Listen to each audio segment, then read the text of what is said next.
Halo semuanya, balik lagi nih di channel gua Aji. Gua di sini pengen banget sharing lagi tentang bisnis online.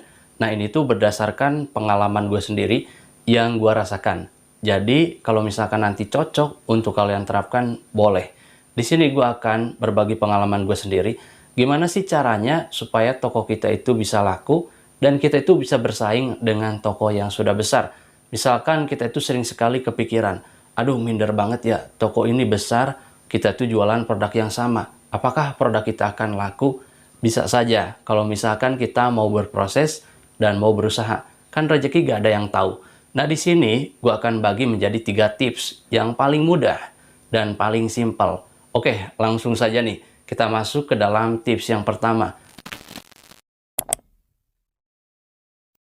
Gimana sih caranya supaya toko kita laku dan toko kita bisa bersaing dengan toko-toko besar?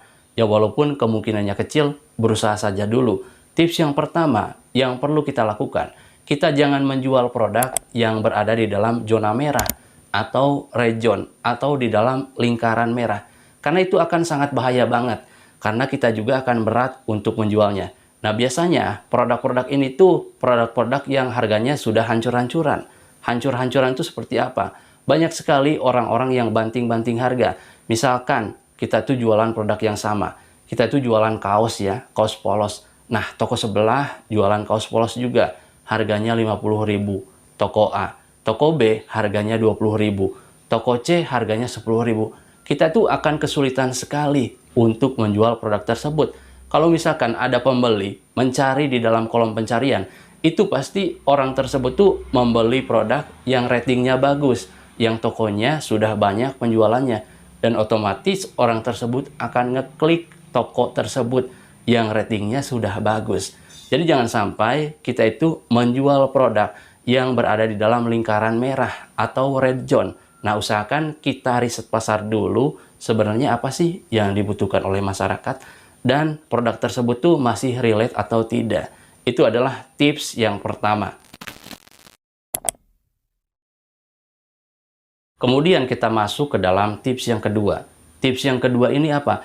Tips yang kedua ini kita harus tetap update produk kita.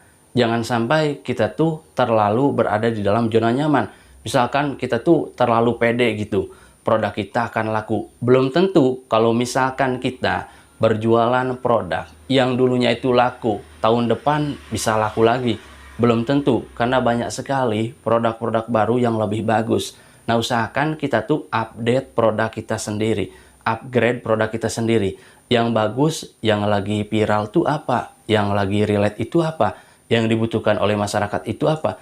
Tapi kita itu tetap fokus di dalam satu kategori produk saja. Jangan sampai kalian itu campur-campur produknya, yang membuat orang lain tuh bingung. Dan jangan sampai kalian menjual produk yang sudah ada brandnya. Itu akan sulit banget. Misalkan kita itu jualan produk Erigo, yang mungkin Erigo ini sudah terkenal. Tapi kalau misalkan kita jualan produk yang KW, itu akan sulit sekali. Orang lain akan mencari toko utamanya, dan orang lain juga akan mencari produk yang ori, yang lebih bagus. Dan biasanya toko utamanya itu followersnya sudah banyak, penjualannya sudah banyak. Orang lain otomatis akan klik toko tersebut dan akan beli di toko tersebut. Jadi usahakan kita update produk kita sebagus mungkin, kita juga dekor toko kita sebagus mungkin, kita ikuti trennya, dan itu akan membuat toko kita lebih baik ke depannya. Itu adalah tips yang kedua. Nah, setelah kita mengetahui tips yang pertama, yang kedua, sekarang kita masuk ke dalam tips yang ketiga. Tips yang terakhir nih. Tips yang terakhir ini yang perlu kita lakukan. Kita jangan sampai menjual produk yang sudah ada kodenya ataupun ada barcode-nya. Nah, biasanya kodenya itu ada di dalam fotonya, ada di dalam deskripsinya, ataupun ada di dalam judulnya tersebut. Nah, ini akan sulit sekali, akan berat sekali. Kalau misalkan nih, orang itu mau beli baju, kita tuh jualan baju, ada produk yang sama nih. Orang lain juga jualan baju misalkan. Ada kodenya. Kodenya itu misalkan 2443.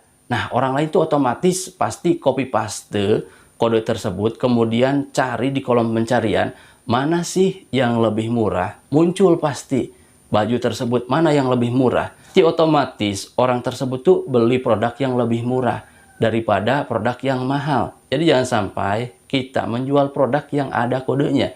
Biasanya yang ada kodenya juga akan sangat sulit sekali karena ini udah pasaran banget nih, banyak banget yang ada kodenya seperti ini. Ya lebih baik kita itu jualan produk yang polos-polos saja, yang tidak ada kodenya. Orang lain juga akan bertanya-tanya, pasti ini produknya update lagi nih, pasti produknya terbaru. Orang lain tuh akan penasaran dan akan beli produk kita. Jadi hindari jual produk yang ada kodenya.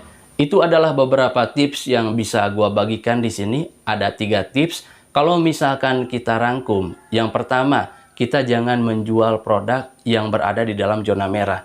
Yang kedua, kita harus tetap update produk-produk kita supaya nanti laku di pasaran. Dan yang ketiga, kita jangan menjual produk yang ada kodenya. Hindari itu semua karena itu akan sulit untuk menjualnya. Nah, itu adalah beberapa tips yang bisa gua bagikan di sini. Ya kali aja cocok untuk kalian terapkan dan semoga bermanfaat. Kalau misalkan kalian ada masukan ataupun saran, silahkan komen saja di bawah. See ya, selamat berjumpa di video berikutnya.